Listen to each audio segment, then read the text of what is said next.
ce matin, je vais partir sur quelque chose d'ultra simple. Donc il va y avoir des flocons d'avoine.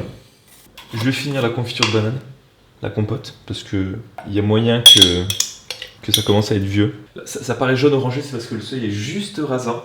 La lumière est plutôt sympa. Ah, c'est bon signe, hein. Et est-ce qu'on le voit? Ok, c'est pas le yaourt le plus solide. Ce yaourt est très très bon. Voilà, et qu'est-ce que je pourrais faire pour améliorer un peu ça?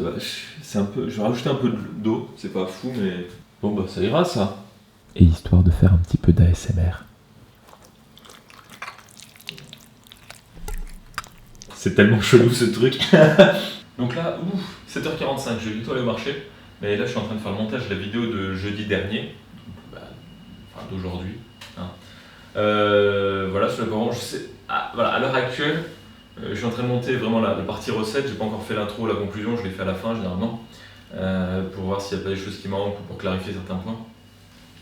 Et là, je suis pas.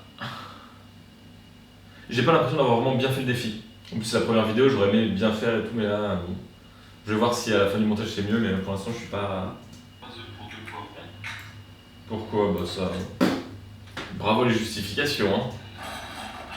Et il fait du bruit, et vas-y, qu'il n'avait pas prévu la fourchette.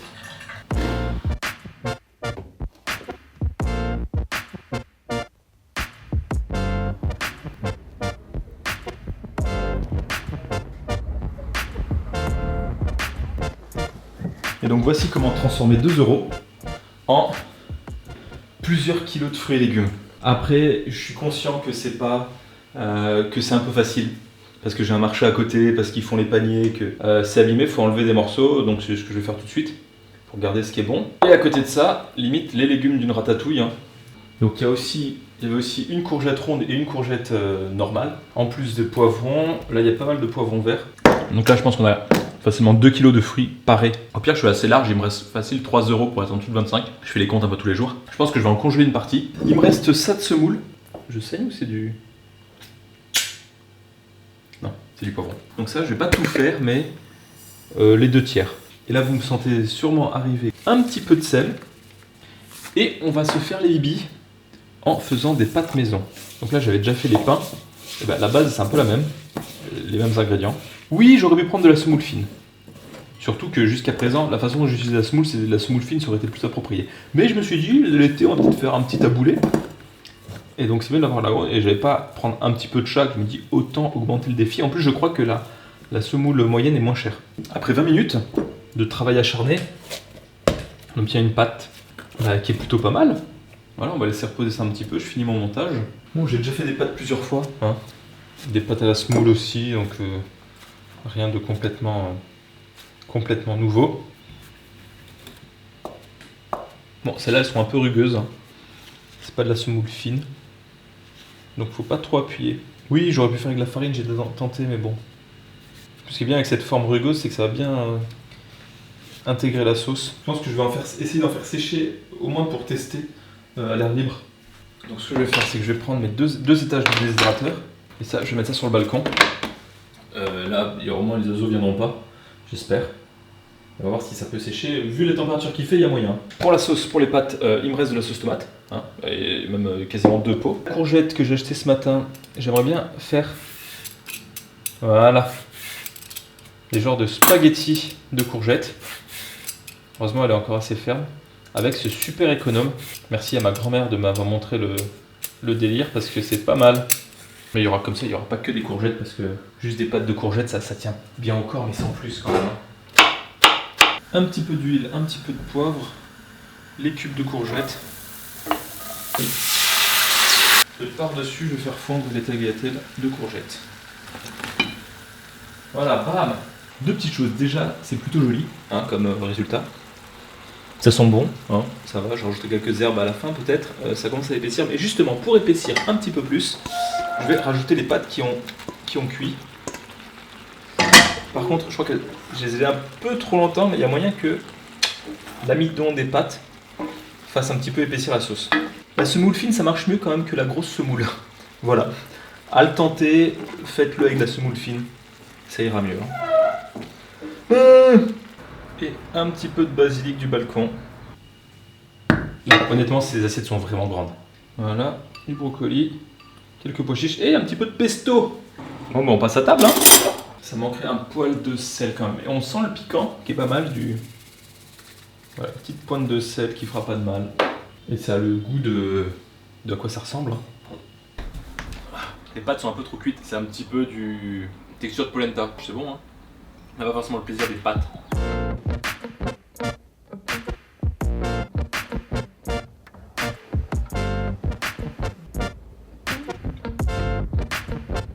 Je reviens tout juste de chez le coiffeur, je pense que ça peut se voir.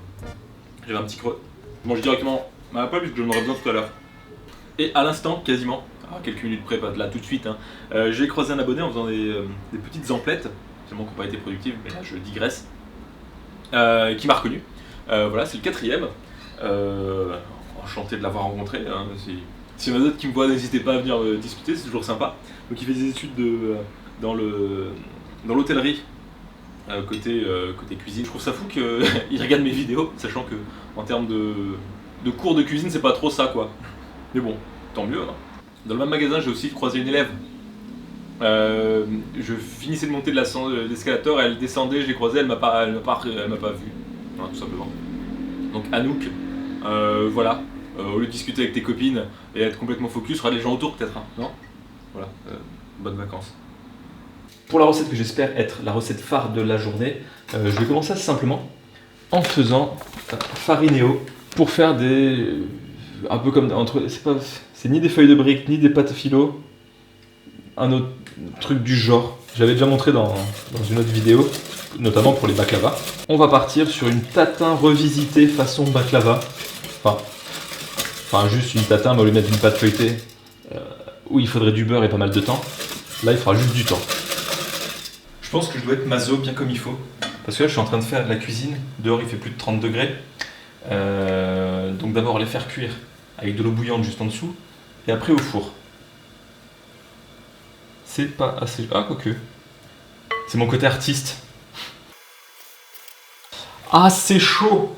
Le budget, limité, bah, ça passe très bien. De l'eau et de la farine, je pense que ça se trouve pour pas trop cher.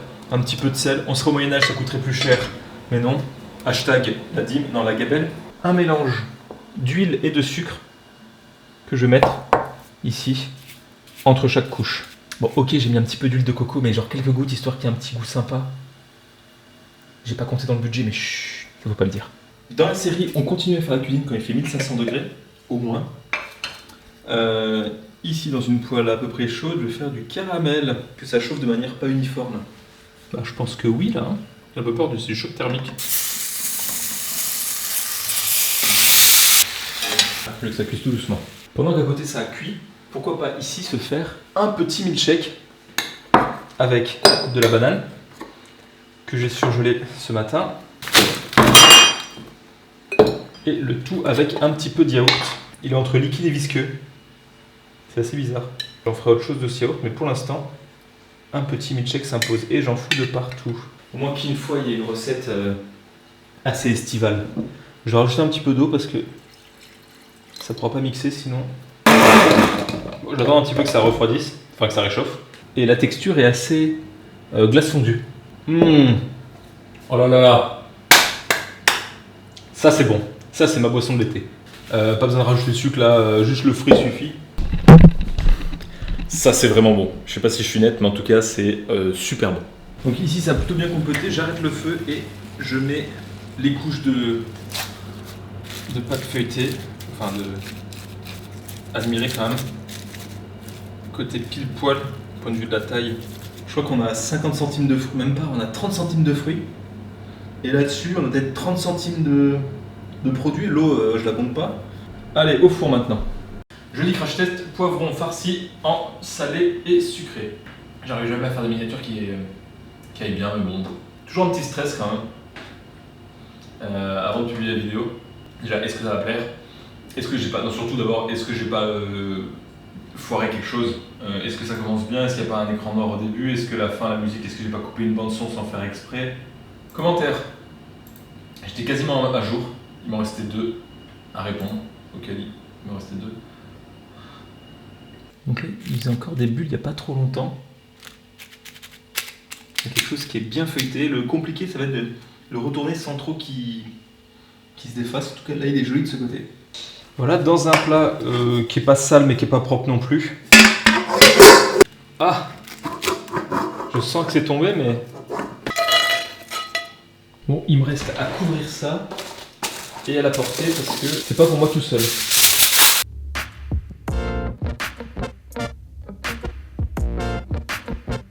J'étais pas chez moi hier soir, je viens juste de rentrer.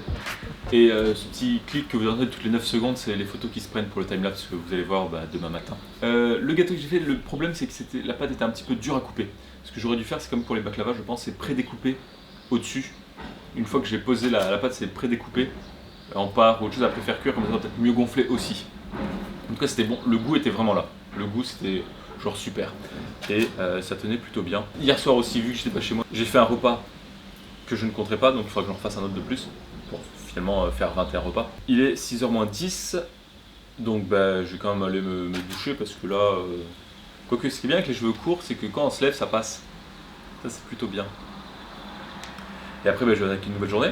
Donc moi, je vous dis merci beaucoup. Et demain, voilà, très bonne fin de journée.